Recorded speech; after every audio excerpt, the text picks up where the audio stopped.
We're going into a world without colonialism, without people being oppressed by other people.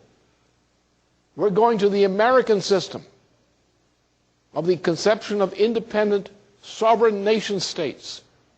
And every people has to have the right to have a development, a self-development of a sovereign nation state. Oh, Churchill wanted none of that. He was out to defend the British Empire. So as soon as Roosevelt was safely dead,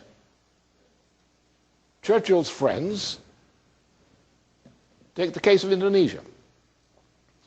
Indonesia had won its independence in warfare under Ho Chi Minh. Ho Chi Minh had been a cooperating with the United States in that struggle. With Roosevelt now dead, the British ordered the Japanese to come out of the prison camps where they had been held in Indochina, to be rearmed and to occupy the country from which they had just been liberated. And the entire history of the Indochina wars since that time was that creation. A similar operation was run in Indonesia. There was a very effective liberation movement in Indonesia against the Dutch imperialism. The British backed that with armed forces, a war that went on for some time, and created the mess which we've suffered till today. Similar things were done in the split up of India, in the Pakistan-India split. And it was a horrible scene to see, the way it occurred. This was done by the British. Africa was given liberation, but not liberation. They were given the title to liberation, but no power to run their countries. Similar kind of thing.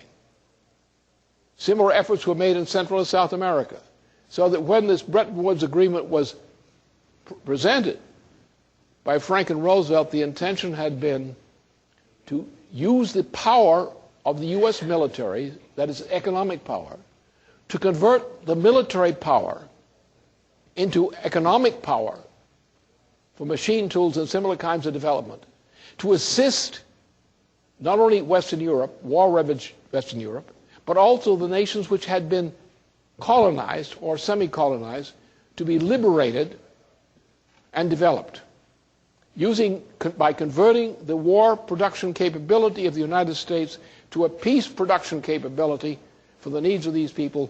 We propose to make a world free of imperialism and its vestiges. That was Roosevelt's policy.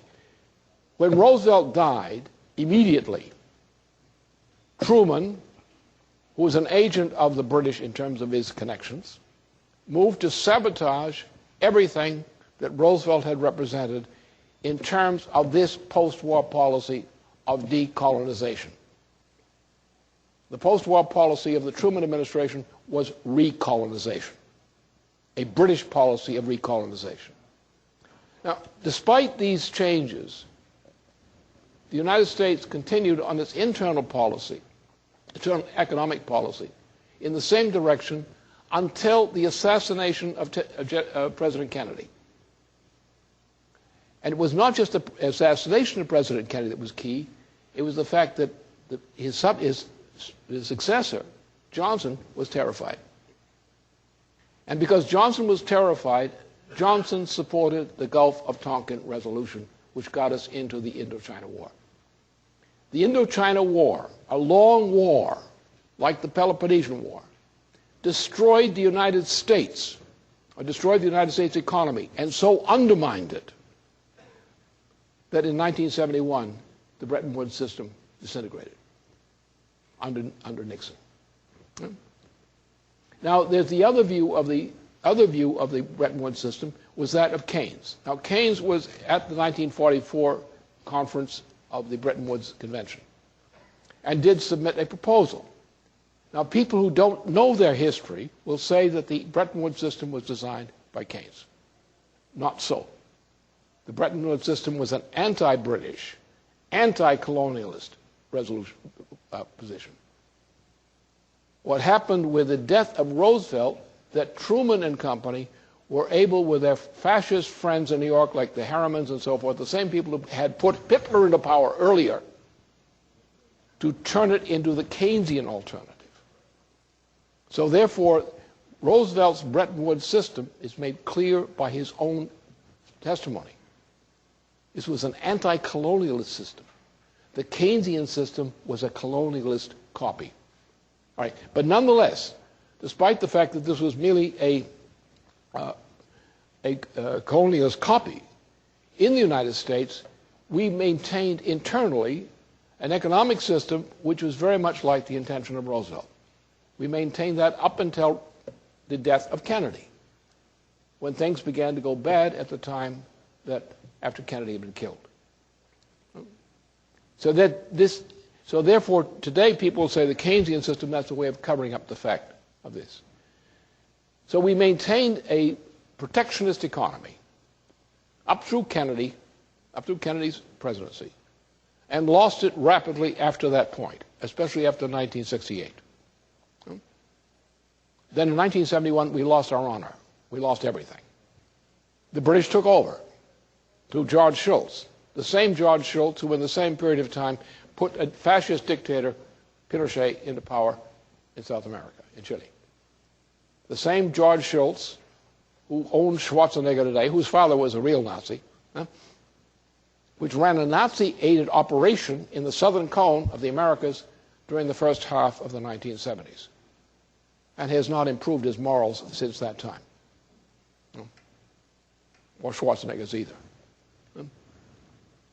So this is what the issue is. We had a system, which is the Roosevelt constitutional system, for decolonization of the world.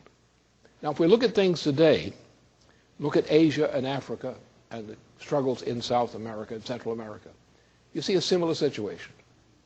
The mission, the long-term mission for humanity now, if we get out of this crisis, is to fix this problem. We have large populations in Asia, most of whom are extremely poor. By their own unaided means, they could not solve the problem as they must be solved. However, with cooperation, international cooperation, long-term agreements, the development of infrastructure, the development of other things needed. For example, the need for the thorium cycle of fusion power, or fission power in India. India is a very poor country. It has some people in it who are not so poor, but 70% are desperately poor, and their condition of life is worsening. Without thorium cycle nuclear power, India cannot, in practice, recover from this mess.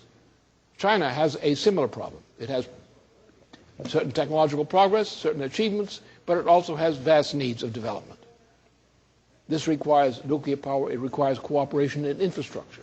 It requires long-term agreements. The same thing is true of all of these countries of the world.